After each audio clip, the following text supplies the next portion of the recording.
शिरोमणि अर्थात शिरोमणि माना जैसे कि मंदिर का कलश होता है सबसे श्रेष्ठ या उच्चतम, माना जितने भी शास्त्र है उन सबसे ऊंचा शास्त्र श्रीमद् भगवत गीता को कहा गया है।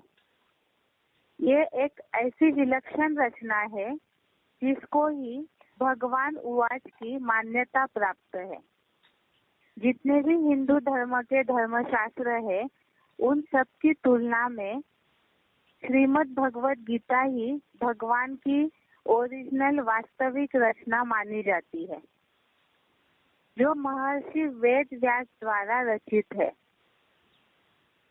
गीता में 18वें अध्याय के 75वें श्लोक में बताया है व्यास प्रसादात, अर्थात व्यास की प्रसन्नता से यह गीता ज्ञान हमको मिला है। व्यास की प्रसन्नता से माना महाभारत का जैसे प्रसंग बताया है कि धृतराष्ट्र को दिव्य दृष्टि देना था, लेकिन धृतराष्ट्र के मना करने पर संजय को महाभारत युद्ध देखने के लिए दिव्य दृष्टि व्यास ने प्रसन्न होकर के दी थी। इसी तरह से हम सभी अपने जीवन में महाभारत युद्ध के कहीं ना कहीं एक किरदार है और सभी अपने जीवन में जहाँ महाभारत युद्ध का सामना कर रहे हैं, धर्म अधर्म की, सत्य असत्य की लड़ाई लड़ रहे हैं या अपने जीवन का जो युद्ध चल रहा है, तो उसमें ज्ञान के आधार से हमें भी दिव्य नेत्र प्रदान हो या दिव्य दृष्टि, दिव्य ज्ञान की प्राप्ति हो, जिस आधार से हम अपने जीवन का युद्ध सफल होकर के जीत सके, तो उसके लिए ही श्रीमद् भगवत गीता ही वेद व्यास द्वारा प्रसन्न होकर के नंबरवार हम सब बच्चों को दी हुई है। यह शास्त्र अन्य शास्त्रों की तरह सिर्फ धर्म उपदेश का साधन नहीं, अपितु इसमें अध्यात्म के साथ साथ राजनैतिक, सामाजिक और व्यक्तिगत समस्याओं का समाधान भी है। अर्थात और जितने भी धर्मों के शास्त्र है, उन धर्म शास्त्रों में केवल उनके धर्म को लागू होने वाली बातें ही बताई जाती है, लेकिन श्रीमद् भगवत गीता एक ऐसा शास्त्र है, वो चाहे कोई भी धर्मवादी हो, चाहे कोई भी उम्र वाले हो, कोई भी क्षेत्र के जानकार हो, उन सब के लिए जीवन की हर समस्या के समाधान के लिए श्रीमद् भगवत गीता लागू होने वाला शास्त्र है। इसीलिए इसमें बताया है कि इसमें अध्यात्म के साथ साथ, अध्यात्म माना आत्मा के लिए, आत्मा के अंदर के लिए, तो केवल ये धर्मशास्त्र आत्मा के अंदर के नॉलेज के लिए ही नहीं, बल्कि मनुष्य शरीर और आत्मा दोनों भी एक दूसरे से जुड़ी हुई है। इसलिए आत्मा के उद्धार के साथ साथ जिस मनुष्य जीवन में जिस देह के साथ जुड़ा हुआ है और देह के कारण ही उसके जीवन में जो भी समस्याएं आ रही है, उन सारी समस्याओं का समाधान भी श्रीमद् भगवत गीता के द्वारा प्राप्त होता है। अब राजनैतिक, सामाजिक और व्यक्तिगत समस्याओं का समाधान, तो व्यक्तिगत समस्याएं क्या है? गीता में इसके लिए एक श्लोक आया हुआ है, यस्य सर्वे समारंभा काम संकल्प वर्जिता। अर्थात व्यक्तिगत समस्याएं वो है जो मनुष्य काम विकार से रिलेटेड जितने भी उसकी समस्याएं निर्माण होती है, उससे निर्माण होने वाली, अर्थात जैसे मनुष्य जो परिवार तैयार कर रहा है, अपनी पीढ़ी दर पीढ़ी के लिए जो कमा के रखता है, उसके लिए भी उसकी समस्याएं होती है। इसके अलावा मनुष्य आज जब जीवन में बहुत समस्याएं आती है, खास समस्या तो रोटी कपड़ा मकान के लिए मनुष्य संतुष्ट नहीं रह पा रहा है, जितना भी मिले तो भी समाधान न होने के कारण 5 विकारों की उत्पत्ति होती है। उससे रिलेटेड ईर्ष्या, द्वेष, भय, घृणा, ये जो भी अवगुणों की निर्मित होती है। तो इसके कारण ही मनुष्य जब हताश हो जाता है या तो फिर आत्महत्या करने के लिए सोचता है, या तो फिर डिप्रेशन में चला जाता है, या तो फिर शारीरिक रीति से बीमार हो जाता है। तो ऐसी जो भी व्यक्तिगत समस्याएं हैं उनका समाधान भी गीता में ही अनेकों ऐसे श्लोक आए हुए हैं जिन द्वारा मिलता है। राजनीतिक समस्याएं मतलब आज पॉलिटिक्स या तो राजनीति के द्वारा जो नेताएं हैं वो भी परेशान है, क्योंकि जितना भी उनको वोट मिले, जितनी भी अच्छी सत्ता मिले, उसके बाद भी वो उस बात में समाधान नहीं हो पाते हैं, या तो उसके द्वारा जो भी उन्हें धन मिल रहा है वो धन की और ही ज्यादा डिमांड होने के कारण राजनीति में भी कहीं ना कहीं जो संतुलन होना चाहिए वो संतुलन नहीं हो पाता है, जिसके कारण पहले के जमाने में पूर्व जो भी इतिहास देखा जाता है, राजाई के जमाने में तो लोग फिर भी बहुत खुश और समाधानी थे। लेकिन आज जो प्रजा के ऊपर प्रजा का राज्य तैयार हुआ है, जिसे राजनीति बोला जाता है, तो उसके कारण जनता को जो सुख का अनुभूति होनी चाहिए वो अनुभूति नहीं हो रही है। तो राजनीति भी एक समस्या है। ऐसे ही सामाजिक समस्या है जिसमें जनसंख्या वृद्धि है, भ्रष्टाचार है, या ऐसी गरीबी है, ये जो भी असंतुलन है समाज में, तो ये भी समस्याएं है। तो ये सारी समस्याओं का समाधान गीता में ऐसे बहुत सारे श्लोक दिए हुए हैं जिनके द्वारा मिलता है, जैसे कि काम क्रोध से रिलेटेड श्लोक, या तो जैसे बोला हुआ है कि संगा संगायते कामा, माना संग के रंग से ही मनुष्य नीचे गिरते जा रहा है, और जब इससे मनुष्य उठ जाएगा तो ऑटोमेटिकली ही मनुष्य के जीवन का समस्याओं का समाधान हो जाएगा, और इस महाभारत युद्ध में भी मनुष्य जीत प्राप्त कर सकता है। आगे लिखा है, अर्जुन जो महाभारत युद्ध के महानायक है, युद्ध के मैदान में समस्याओं से भयभीत होकर जीवन और क्षत्रिय धर्म से निराश हो गए। उसी प्रकार हम सभी नंबरवार अर्जुन की भांति जीवन की समस्याओं में उलझे हुए हैं, क्योंकि यह जीवन भी एक युद्ध क्षेत्र है। इसलिए आज सामान्य मनुष्य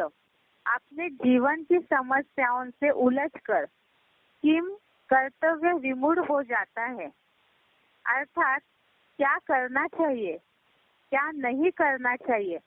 इस संबंध में ही बुद्धू बन जाता है, और जीवन की समस्याओं से लड़ने की बजाय उनसे भागने लगता है।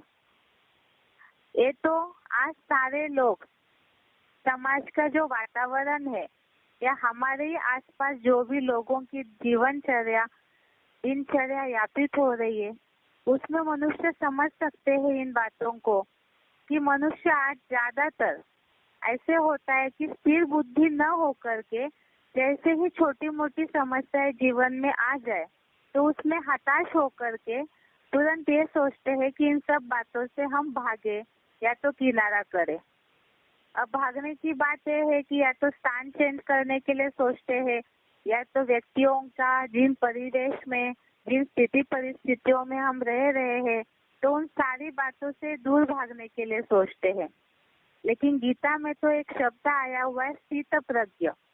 अर्थात जब स्थिर बुद्धि होकर ज्योतिर्बिंदु रूप आत्मा स्टार में बुद्धि को अगर एकाग्र करके परमात्मा को याद करते हैं, तो इन समस्याओं से भागने की बजाय ऑटोमेटिकली उनका समाधान स्थिर बुद्धि में मिल जाएगा और मनुष्य इससे भागने के लिए नहीं सोचेगा। समस्याओं से भागना समस्या का समाधान नहीं है। उन समस्याओं के समाधान के लिए ही भगवान अर्जुन के माध्यम से समस्त सृष्टि की मानव जाति के लिए ही गीता ज्ञान अभी वर्तमान समय में दे रहे हैं। जिस गीता ज्ञान के लिए यह समझा जाता है भगवान श्री कृष्ण ने द्वापर के अंत में यह गीता ज्ञान दिया है, परंतु गीता में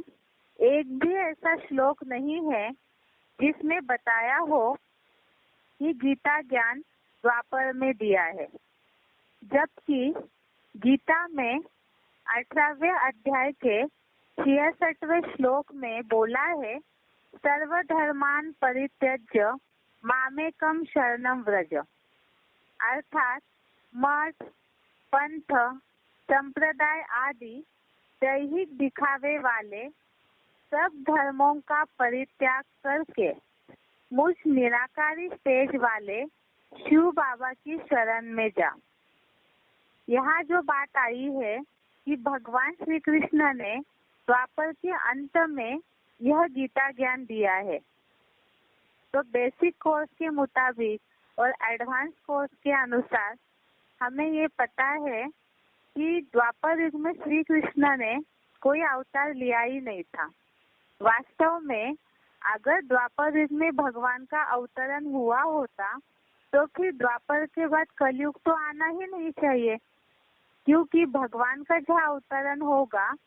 वहाँ पे तो उनके अवतरण के बाद, दिव्य ज्ञान के बाद या उनका जो सहवास, उनका जो संग मिलेगा मनुष्य आत्माओं को, उसके बाद तो मनुष्यों के जीवन का पूरा कायापलट या परिवर्तन होना चाहिए।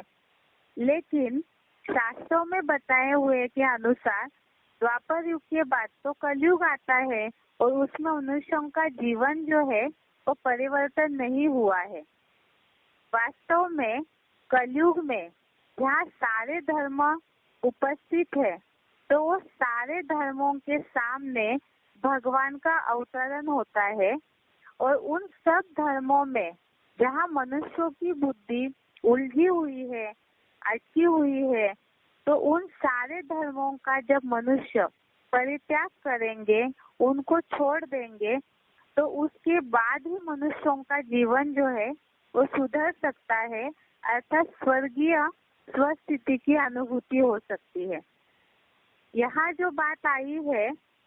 कि सर्वधर्मान परित्यज्य मामेकम शरणम व्रज, अर्थात मठ, पंथ, संप्रदाय आदि दैहिक दिखावे वाले सब धर्मों का परित्याग करके। कल्पवृक्ष के चित्र में बताए गए 10 धर्म, तो ये जो भी 10 धर्म है, जैसे जैसे देहधारी धर्म पिताएं सृष्टि पर उतरते गए, वैसे वैसे उन्होंने अपने देहभान के आधार से, अपने गुणधर्मों के आधार से जो भी धारणाएं उन धर्मों में स्थापित की। उसके अलावा जितने भी मठ, पंथ, संप्रदाय है, मतलब अभी की कलयुगी दुनिया में जैसे देखते हैं बहुत सारे ऐसे कृष्ण को फॉलो करने वाले हैं, कुछ ब्रह्म समाजी है, कुछ ऐसे भी है आसाराम बापू जैसे ढेर सारे जो भी छोटे छोटे पंथ संप्रदाय निकल रहे हैं। तो ये सारे दैहिक दिखावे वाले हैं। दैहिक दिखावा मतलब ये है कि जहाँ पे देह के जो भी अंग है या जो भी, जैसे आँखों का सुख मिलता है या तो कन रस मिलता है, कीर्तन है, भजन है, ढोल मजीरा बजाया जाता है जिससे कन रस मिलता है, या तो फिर जो भी श्रृंगार वगैरह करते हैं या भक्ति मार्ग के जो भी आडंबर है जिनमें आँखों का सुख मिलता है, या तो विविध प्रकार के जो भी इंद्रियों का सुख लेने जैसे जो भक्ति मार्गीय आडंबर बताए जाते हैं, तो उनमें बुद्धि लोगों की अटकी हुई है। तो ये सारे जो भी दैहिक दिखावे वाले धर्म है, उन सब का परित्याग करके मुझ निराकारी स्टेज वाले शिव बाबा की शरण में जा, क्योंकि यहाँ तो शिव बाबा देह जो विनाशी है, तो इस विनाशी देह से बुद्धि जब डिटैच हो जाएगी, अलग हो जाएगी, तो ऑटोमेटिकली शिव बाबा में बुद्धि जब लग जाएगी तो मनुष्य जो है सुख की प्राप्ति की अनुभूति कर सकता है। देखा जाए तो सभी धर्म द्वापर में मौजूद नहीं थे। अभी वर्तमान समय में अनेक धर्म, मठ, पंथ, संप्रदाय है। यदा यदा हि धर्मस्य ग्लानिर्भवति भारत। गीता का चौथे अध्याय का 7वां श्लोक। अर्थात जब धर्म की ग्लानि होती है, अधर्म या विधर्म बढ़ता है, तब मैं आता हूँ। धर्म की ग्लानि अर्थात एक व्यापी भगवान को सर्वव्यापी बता देते हैं। अब यहाँ एक व्यापी भगवान को सर्वव्यापी बताना, इसे ही धर्मग्लानि क्यों बोला हुआ है? इसलिए बोला हुआ है कि मनुष्य जीवन के उद्धार का सबसे मूल स्रोत है ईश्वर का अपने जीवन में स्थान। और जब उस ईश्वर को ही कण कण में व्याप्त बताया, या तो पशु पंछी आदि सब में व्याप्त बताया, तो उसके बाद जो मूल धारणा होनी चाहिए मनुष्य जीवन की, वो नहीं होगी, क्योंकि सर्वव्यापी बताने मात्र से ही मनुष्य की बुद्धि भटकने लगती है। और जहाँ बुद्धि का भटकाव है, स्थिरता नहीं है, वहाँ पे कहीं भी धर्म स्थापित नहीं हो सकता है। इसीलिए ही भगवान सर्वव्यापी नहीं है, एक व्यापी है। इस तथ्य को मूल रूप में समझना जरूरी है। जैन और वैदिक प्रक्रिया के अनुसार कलयुग के अंत में ही धर्म की ग्लानि होती है। जिस तरह से हिंदू धर्म में 4 युग बताए जाते हैं, उसी प्रकार से जैन धर्म में 6 आरे बताए जाते हैं। अर्थात जैन धर्म में भी ये मान्यता है कि कलयुग के अंत में धर्म की ग्लानि होती है। और वैदिक प्रक्रिया अर्थात वेदों में भी ये मान्यता है कि कलयुग के अंत में जहाँ सर्व धर्म उपस्थित है, तो वहाँ पे ही अनेक धर्म मत मतांतर के कारण धर्म की ग्लानि अर्थात धारणाओं की ग्लानि, धारणाओं का पतन होता है। क्योंकि कलयुग अंत तक अनेक धर्म स्थापित हो जाते हैं और सब धर्म चौथे युग की चौथी अवस्था में तमो प्रधान बन जाते हैं। सर्वभूतानि सन्मोहम सर्गे यान्ति परम तप। गीता का 7वें अध्याय का 27वां श्लोक। अर्थात सब प्राणी कल्पांत काल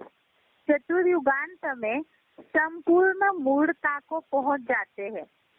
संपूर्ण मूर्खता अर्थात मूर्खता को, अर्थात सारी बातों को भूल जाते हैं कलयुग के अंत में। जगत विपरिवर्तते। गीता का 9वें अध्याय का 10वां श्लोक। अर्थात मेरी एकमात्र अध्यक्षता के कारण यह संसार विपरीत गति अर्थात कलयुगांत से आदि सनातन सतयुगी ऊर्ध्वलोक की दिशा में परिवर्तित होता है। जब कलयुग के अंत में ऊपर जो वाक्य लिखा हुआ है कि सारे प्राणी संपूर्ण मूर्खता अर्थात सारी बातों को भूल जाते हैं, तो ऐसे समय में एक मेरी अध्यक्षता के कारण अर्थात परमात्मा के इस सृष्टि पर जब अवतरण होता है कलयुग के अंत में, माना सतयुग में, पुरुषोत्तम संगम युग में, तो उस समय परमात्मा की अध्यक्षता अर्थात नेतृत्व के कारण यह संसार विपरीत गति अर्थात कलयुगांत से, कलयुग के अंत से आदि सनातन सतयुगी ऊर्ध्वलोक की दिशा में परिवर्तित होता है, जिसे मुरली में बाबा बोलते हैं उल्टी सीढ़ी की चाढ़ी चढ़ना। अर्थात संगम युग में हम सब मनुष्य परमात्मा की याद में रह करके कलयुग से सतयुग की ओर जाने का आत्मिक स्थिति और परमात्मा याद के द्वारा पुरुषार्थ कर रहे हैं। तो उस समय में ही जब सब एकाग्र होकर एक परमात्मा की याद में एक शिव बाबा दूसरा न कोई की स्थिति में टिक जाएंगे, तो उस समय परमात्मा की अध्यक्षता में इस सारी सृष्टि सतयुग की ओर परिवर्तित हो जाती है। अगर भगवान श्री कृष्ण ने द्वापर में आकर गीता ज्ञान दिया है तो संसार का परिवर्तन होना चाहिए। ये तो हमने शुरू में भी समझा कि द्वापर युग में भगवान श्री कृष्ण के रूप में अवतरित नहीं हुए हैं। अगर हुए होते तो फिर द्वापर युग के बाद कलयुग आना नहीं चाहिए था, सतयुग स्थापन होना चाहिए था। इसीलिए यहाँ बताया है, अगर भगवान श्री कृष्ण ने द्वापर में आकर गीता ज्ञान दिया है तो संसार का परिवर्तन होना चाहिए, परंतु संसार का परिवर्तन हुआ नहीं। मनुष्य और ही अधर्मी, कामी, पाखंडी, अभिमानी, क्रोधी, अहंकारी, पशुओं के समान हिंसा का आचरण करने वाले हो गए और 16 कला सतयुग और 8 कला द्वापर से आज तक पूरा ही कलाहीन पापी कलयुग बन गया। वास्तव में यह सामने खड़े सन्नद्ध चतुर्थ मौसलिक मिसाइल के महाभारत युद्ध के आसार वर्तमान समय की बात है। वास्तव में यह सामने खड़े सन्नद्ध माना अटल, अर्थात अभी कलयुग के अंत में जो सामाजिक या मनुष्यों की जो व्यक्तिगत मानसिक स्थिति चल रही है, राजनीति जिस स्टेटस पे है या जिस स्थिति में चल रही है,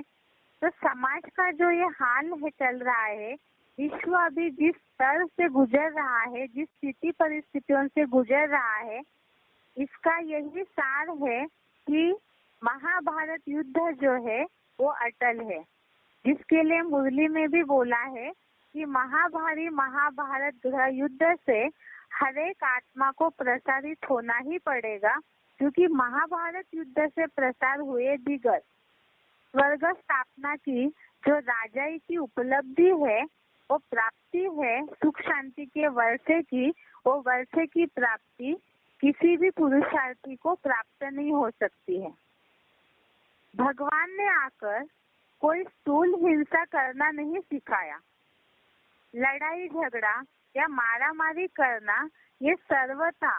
नास्तिक बने असुरों के संस्कार है। अर्थात जैसे कि दुनिया में लोग ये समझते हैं कि महाभारत युद्ध जो हुआ है, जिस तरह से भी उनमें अस्त्र शस्त्रों का प्रयोग किया है,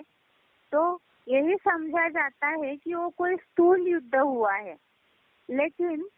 हम ब्राह्मण बच्चे ये समझते हैं ज्ञान के आधार से कि वास्तव में ये हर एक का अपना व्यक्तिगत अवगुणों का युद्ध है। सामाजिक स्तर पे भी सभी को अपने आसुरी गुणों को मिटाने का ये युद्ध है। इसीलिए यहाँ बताया, लड़ाई झगड़ा या मारामारी करना ये सर्वथा नास्तिक बने असुरों के संस्कार है, और इन्हीं आसुरी संस्कारों को ही हमें मिटाना है। भगवान तो आकर दैवी राज्य स्थापन करते हैं, देवताएं लड़ते नहीं है। जो कौरव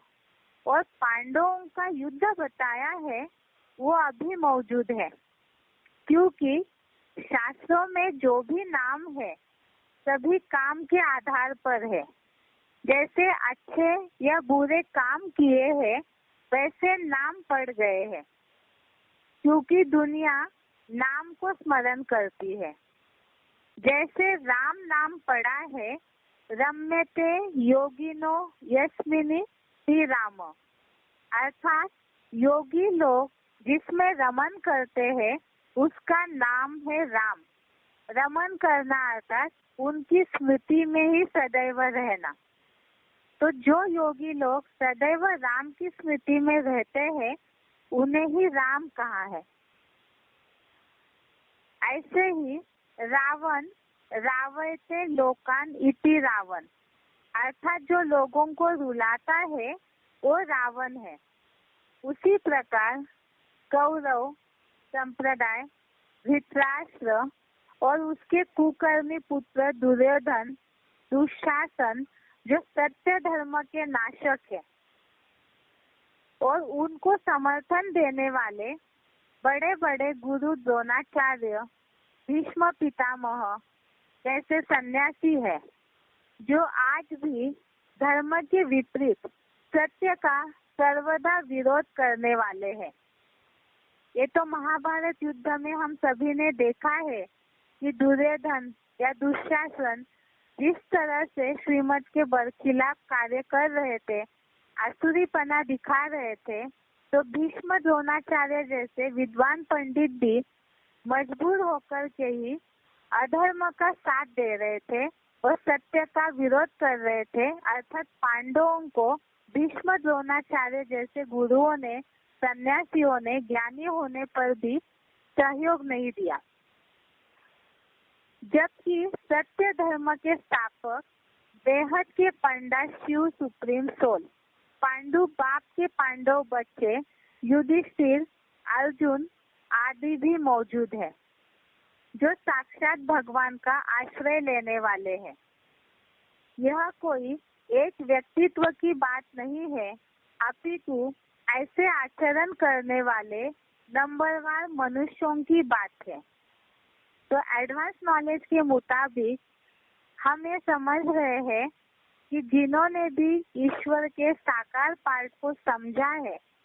या तो उनके द्वारा दी हुई जो श्रीमत है उस अनुसार जो पंडा अर्थात रास्ता दिखाने वाले, जो स्वर्ग की ओर जाने का रास्ता बताते हैं परमात्मा शिव साकार तन के द्वारा, और उस श्रीमत रूपी रास्ते पर चलने वाले जो भी ब्राह्मण बच्चे हैं वो सब पांडव है, और उन पांडवों को श्रीमत अनुसार न चलने देने वाले अर्थात श्रीमत का विरोध करने वाले जो भी है, जो कौओं की तरह शोरगुल करते हैं या तो श्रीमत के बरखिलाफ व्यवहार या आचरण करते हैं, तो वो सारे ही कौरव संप्रदाय है। तो यहाँ पे ऐसे आचरण करने वाले या प्रैक्टिकल जीवन में अपने अनुसार ज्ञान को धारण करके वैसे ही चलने वाले नंबरवार मनुष्यों की बात है। इसी समय ऐसे पूंजीवादी धृतराष्ट्र, जिसने अन्याय पूर्वक सारे भारत राष्ट्र की धन संपत्ति हड़प ली, गवर्नमेंट के ऐसे ऐसे नुमाइंदे बनकर बैठे हैं। नुमाइंदे माना गवर्नमेंट के ऐसे ऐसे प्रतिनिधि है, गवर्नमेंट जैसे चलाए वैसे आंख बंद करके चलने वाले, जो लाखों का प्रॉपर्टी टैक्स लगवाते हैं, जिनको समाज का रक्षक होना चाहिए, वही पुलिस अधिकारी भक्षक बनकर जनता को प्रताड़ित कर रहे हैं। न्याय व्यवस्था अन्याय में बदल गई है। तो ये तो आजकल की समाज की हालत सभी जानते हैं कि पुलिस अधिकारी किस तरह का व्यवहार कर रहे हैं। अर्थात जहाँ भी उनकी रक्षा की बात आती है तो वहाँ रक्षा न करके रिश्वत लेना, भ्रष्टाचार करना, या तो रिश्वत के आधार पे जो भी सत्य केस है उनको दबाना, और जो भी झूठे हैं वो आज खुलेआम घूम रहे हैं। तो इस तरह से जो भी भक्षक बनकर के पुलिस अधिकारी जनता को प्रताड़ित कर रहे हैं, अर्थात तंग कर रहे हैं, परेशान कर रहे हैं, तो ये सारी जो इनके व्यवहार के कारण न्याय व्यवस्था जो है अन्याय में बदल गई है। पहले राजाओं के राज्य में धर्म के अनुसार न्याय किया जाता था, क्योंकि राजाएं खुद गुरुकुल में धर्म और राजनीति दोनों का ज्ञान लेते थे। बिना किसी वकील की सहायता के तुरंत निर्णय भी मिल जाता था। लेकिन आज विदेशियों के द्वारा बनाए गए कोर्ट के न्याय की अपेक्षा करते करते प्राण भी चले जाए तो भी न्याय नहीं मिलता है, जिससे लोग दुनिया में अंधा कानून कह रहे हैं। अर्थात पहले राजाओं के द्वारा न्याय व्यवस्था चलाई जाती थी, तो राजाएं धर्म के साथ साथ राजनीति का ज्ञान रखते थे, इसीलिए तुरंत न्याय मिल जाता था। लेकिन अभी कलयुगांत में प्रजा के ऊपर प्रजा का राज्य हुआ है, जिस कारण धर्म सत्ता और राज सत्ता अलग अलग हाथों में बट जाती है, जिससे मुरली में बोला है प्रजा के ऊपर प्रजा का राज्य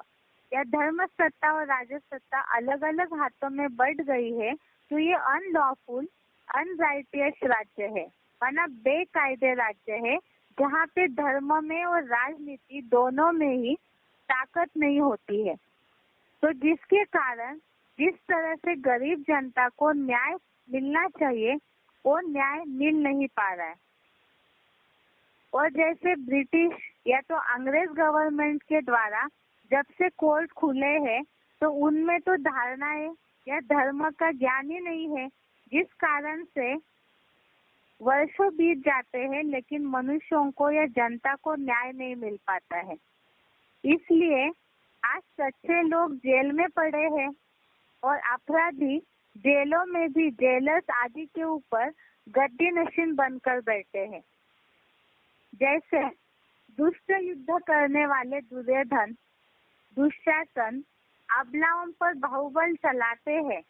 ऐसे खराब काम करते हैं, अधिकारों का दुरुपयोग करते हैं। इसके लिए तो हम देखते हैं कि आज दुनिया में जिन भी अधिकारियों के पास सत्ता है, ऐसे कोई अधिकारी नहीं होंगे जो भ्रष्टाचारी न होंगे। तो वो अपने अधिकारों का या उनके पास जो भी धन की ताकत है, अधिकारों की ताकत है, उसका वो गलत उपयोग करके जनता को अधीन करने का या दबाने का, उनके ऊपर अन्याय करने का ही काम करते हैं। यहाँ पर कोई एक द्रौपदी की बात नहीं, अनेक द्रौपदी समान कन्याओं माताओं पर रोज बलात्कारी अत्याचार किया जाता है। जिस भारतवर्ष में नारियों की पूजा की जाती थी, उस भारत में आज नारियों पर पशुओं के समान अत्याचार किया जाता है। तो नारियों पर पशुओं के समान अत्याचार माना, ये तो बोला जा रहा है कि भारत की गवर्नमेंट पुरुषों के समान ही स्त्री जाति को भी वर्षा दे रही है, समान अधिकार दे रही है, लेकिन नारियों की आज समाज में पवित्रता की, उनके शील की, उनके मर्यादा की जो सुरक्षा होनी चाहिए, तो उसकी गारंटी आज कोई भी नहीं ले रहा है। अगर इस तरह आज की गवर्नमेंट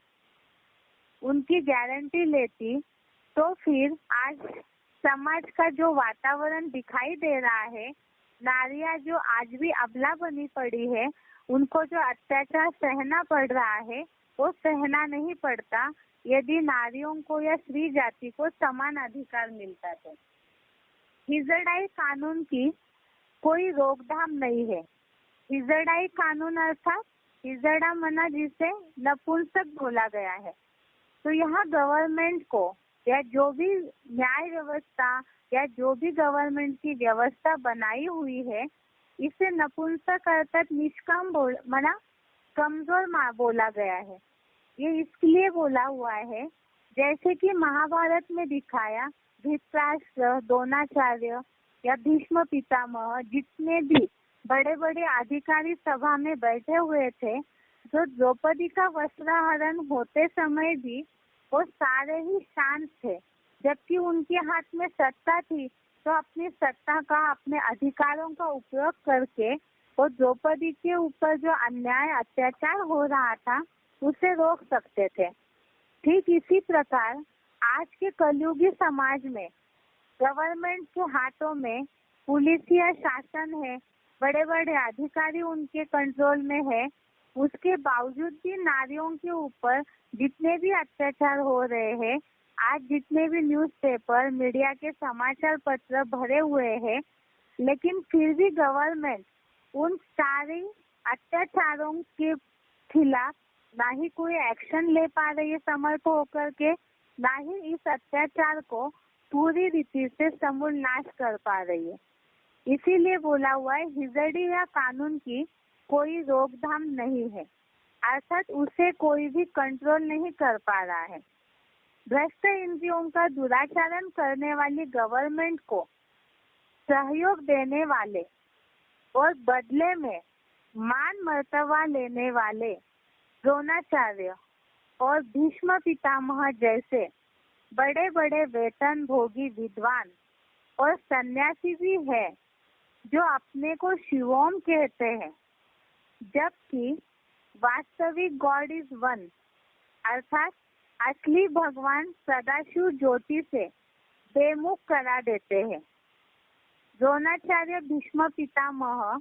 ये जैसे कि धृतराष्ट्र से अपने अपनी कमाई ले रहे हैं, अर्थात वेतन भोगी मतलब वो केवल उन्हें जो धन मिल रहा है उसी अनुसार सिर्फ अधीन होकर के काम कर रहे हैं, लेकिन उन्हें जिस तरह से अपना समाज परिवर्तन का कर्तव्य करना चाहिए वो कर्तव्य वो कर नहीं रहे हैं, सिर्फ अपने नौकरी में बंधे हुए हैं। तो इसीलिए बताया है कि वो स्वयं की पूजा कराते हैं, अपने को श्री श्री 1008 या 108 की श्रेष्ठतम संगठन रूपी माला के जगत गुरु शिव सुप्रीम सोल का टाइटल लेकर एक व्यापी भगवान को सर्वव्यापी बताकर सबसे बड़ा अधर्म करते हैं और जनता को भ्रमित किए हुए हैं। इसके लिए इसके पहले भी समझाया था कि भगवान को जहाँ सर्वव्यापी बताएंगे, ढेर मनुष्यों में व्यापित बताएंगे, या तो स्वयं को ही शिवोहम कह करके खुद में भगवान कहेंगे, इससे बड़ा अधर्म कोई नहीं है। क्योंकि भगवान की तो महिमा है कि वो अभोक्ता है, अकर्ता है, जन्म मरण से न्यारा है, यह सबके पापों का नाश करने वाला है। तो जो मनुष्य मात्र भीष्म पितामह द्रोणाचार्य जैसे जितने भी विद्वान पंडित है जो खुद को शिवोम कह रहे हैं, यदि वो अपने को भगवान कह के भगवान को सर्वव्यापी बता रहे हैं तो मनुष्यों की बुद्धि को भटका रहे हैं। और इस तरह से जहाँ मनुष्यों की बुद्धि भटकेगी, जो खुद पापी है मनुष्य शरीर में आकर के कर्मों के बंधन में फंसते हैं, तो उन मनुष्य मात्रों में जिनकी बुद्धि भटकेगी तो वहाँ किसी भी मनुष्यों का पापों का विनाश नहीं हो सकता है, और ही पापी बनती जाएगी। और समाज व्यवस्था जो है वो कलयुग से सतयुग में न बदल करके और ही अति का घनघोर कलयुग छा जाएगा। इसीलिए बताया है कि एक व्यापी भगवान को सर्वव्यापी बताकर सबसे बड़ा अधर्म करते हैं और जनता को भ्रमित किए हुए हैं। इन सब अधर्मियों और इनके द्वारा फैलाए अधर्म का नाश करने के लिए ही भगवान इस कलयुगांत की सृष्टि पर आते हैं और गीता ज्ञान भीष्म पितामह जैसे सन्यासियों को अथवा विद्वान पंडितों,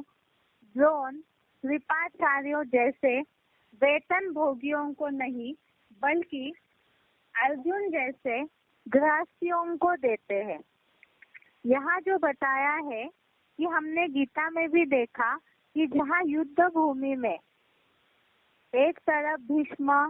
भीष्म पितामह, द्रोणाचार्य, कृपाचार्य जैसे बड़े बड़े विद्वान पंडित खड़े थे, दूसरी तरफ पांडवों में युधिष्ठिर, भीम जैसे पांडव खड़े थे, लेकिन इनके बीच में भी भगवान ने ज्ञान अर्जन करने वाले अर्जुन को ही गीता ज्ञान दिया, जो गृहस्थी है अर्थात गिरी हुई हस्ती है, लेकिन जिनके मन में भगवान के प्रति श्रद्धा भावना है, तो ऐसी गृहस्थियों को ही आकर के भगवान ज्ञान देते हैं। जिनके पास दुनियावी मान मर्तबा है, जो सत्ता में लोलुप हुए बैठे हैं, या जिन्हें भगवान प्राप्ति की कोई आस नहीं है, जो इसी दुनिया के मर्तबे में अटके हुए हैं, तो ऐसे विद्वानों को जो खुद शिवम बन के बैठे हैं, ऐसों को साकार भगवान के गीता ज्ञान की प्राप्ति नहीं होती है। दूसरी ओर ऐसे भी है जो सफेद पोष धर्म के धुरंधर बने बैठे हैं, लगातार सत्य को दबाने के लिए करोड़ों रुपए सरकारी अफसरों, तांत्रिकों और मीडिया वालों को दे रहे हैं और अपना अल्पकालीन मान मर्तबा बनाए रखना चाहते हैं। उनके इन्हीं छद्म भेष में किए गए कर्मों के कारण जिन ब्रह्मा बाबा अर्थात दादा लेखराज को भगवान मानते हैं, उनकी बेअदबी करते हैं और उनके बताए रास्ते पर न चलकर उनका ही मुंह बंद कर देते हैं। और ब्रह्मा बाबा भी मौन रहकर ठीक उसी तरह समर्थन कर देते हैं जैसे धृतराष्ट्र ने दुर्योधन दुशासन का किया था। इसी कारण आज संसार में ब्रह्मा के न मंदिर है, न मूर्ति है, न ही लोग याद करते हैं। इसके लिए बताया है, जैसे अभी तक गीता में दोनों प्रकार से भीष्म पितामह द्रोणाचार्य का उदाहरण दिया जाता है। एक तो है लौकिक दुनिया में जो भी सत्ताधारी है, धर्माधीश है, मठ पंथ के उपदेशक है, बड़े बड़े उनके जो भी समर्थक है, अर्थात जो बड़े बड़े बनकर के बैठे हुए मठाधीश, धर्म सत्ताधीश, तो उनके लिए भी बोला हुआ है कि वो भीष्म पितामह द्रोणाचार्य जैसे धर्म सत्ता अपने हाथ में करके बैठे हुए हैं। और दूसरी तरफ से ज्ञान युक्त रीति से बेहद के हिसाब से यह अर्थ बताया है कि यह भीष्म पितामह द्रोणाचार्य कृपाचार्य मना जो भी डीकेज में बड़े बड़े सफेद पोषधारी ब्राह्मण जिनके हाथ में आज डीके की दुनिया की धर्म सत्ता है, तो वो अपने पास जो भी उनका धन है अर्थात सारे राष्ट्र की अर्थात ब्राह्मण दुनिया की धन संपत्ति को अपने हाथ में करके जितने भी लौकिक दुनिया वाले ऑफिसर्स, तांत्रिक है, मीडिया वाले हैं, उनको अपने धन के बलबूते पर चला रहे हैं। और जो पांडव है अर्थात जिन्होंने पंडा बाप को जो साकार में आए हुए हैं उन्हें पहचाना है, तो उनके ऊपर धन के आधार से जो अन्याय कर रहे हैं या तो जो झूठे आरोप, झूठे केस लगाए जा रहे हैं, तो यहाँ ये उदाहरण टैली किया हुआ है कि ऐसे भीष्म पितामह द्रोणाचार्य जो बीके के धर्म सत्ताधीश है और जो एडवांस में चलने वाले साकार में भगवान को पहचान रहे हैं, तो उनको जिस तरह से झूठी बातों में, झूठे केसेस में फंसाया जा रहा है, इससे ये होगा कि ऐसे जो बीके सफेद पोषधारी है वो अपना अल्पकालीन कलयुग का जो मान मर्तबा है वो दुनियावी गवर्नमेंट या जो भ्रष्टाचारी दुनिया है उनके सामने अपना जो दैहिक मर्तबा है, देह भान के आधार से जो मर्तबा मिलना चाहिए, उस मर्तबे को बना के रख रहे हैं। उनके इन्हीं छद्म भेष में किए गए कर्मों के कारण, छद्म भेष माना वो सामने आकर के कुछ भी नहीं कर रहे हैं, लेकिन पीछे से जो भी पैसा दे करके करवा रहे हैं, अर्थात बहुरूपी बन करके सामने मीडिया वालों को या बड़े बड़े गवर्नमेंट के अधिकारियों को करके पीछे से पैसा दे करके गुप्त वेश में जो भी कुकर्म कर रहे हैं, ऐसे कुकर्म करने वालों को भी ब्रह्मा बाबा अर्थात दादा लेखराज जो शांत रह करके, मौन रह करके मदद दे रहे हैं, तो इसके लिए बोला हुआ है कि वो ऐसे धृतराष्ट्र है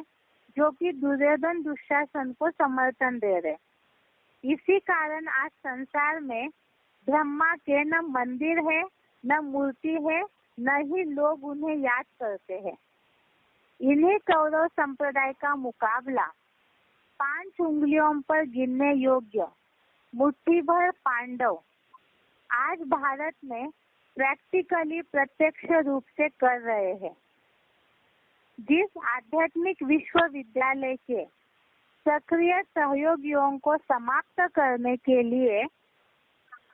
सन 1976 से ही विरोधी लोग लगातार प्रयासरत है। एक के बाद एक हमले इन छद्मवेशियों द्वारा कराए जा रहे हैं। सरासर कई झूठे आरोप लगाने पर भी सफलता नहीं मिली तो मात्र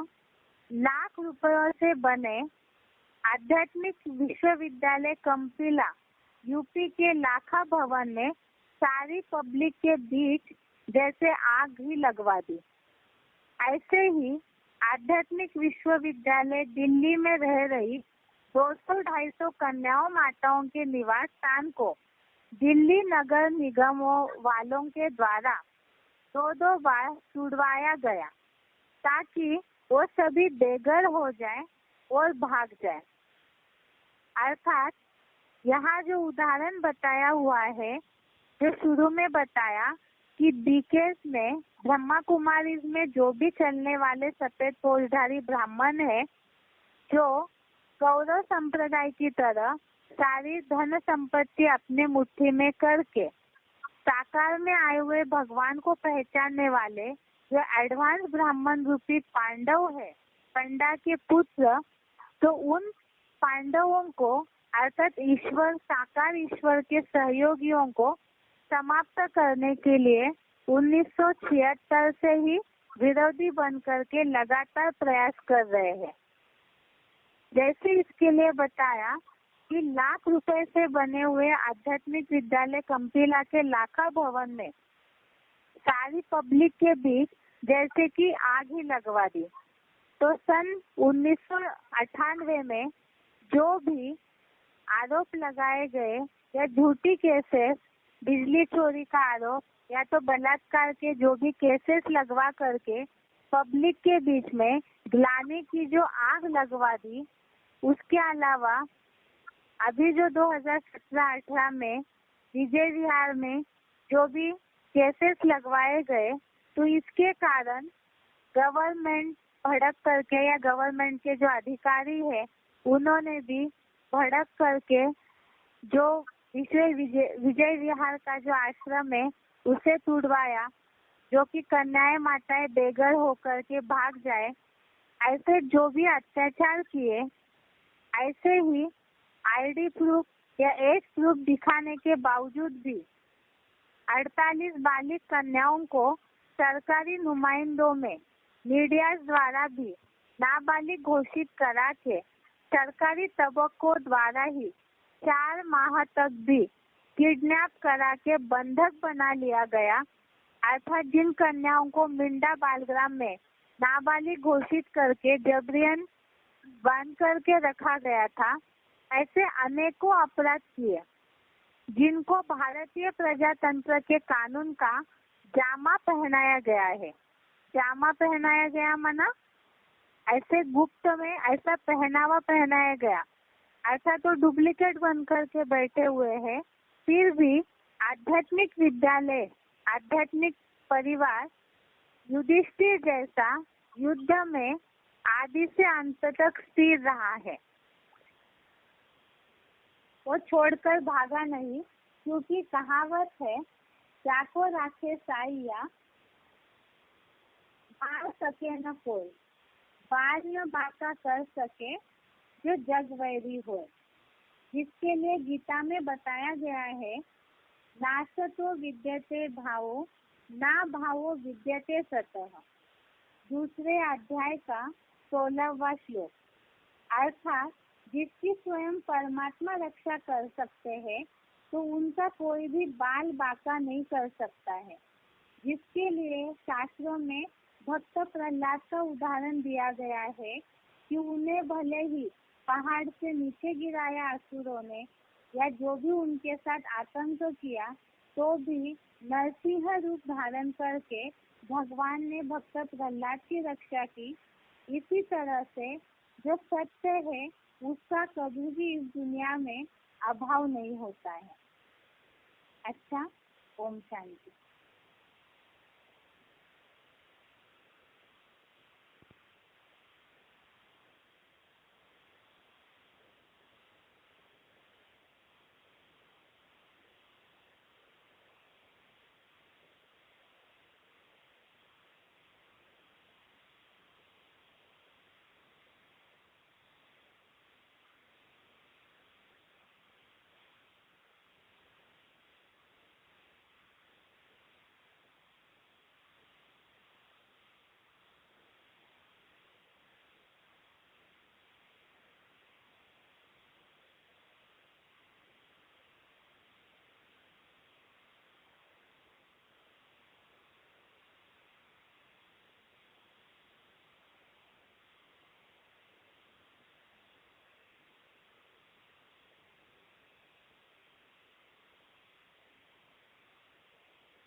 Goodbye.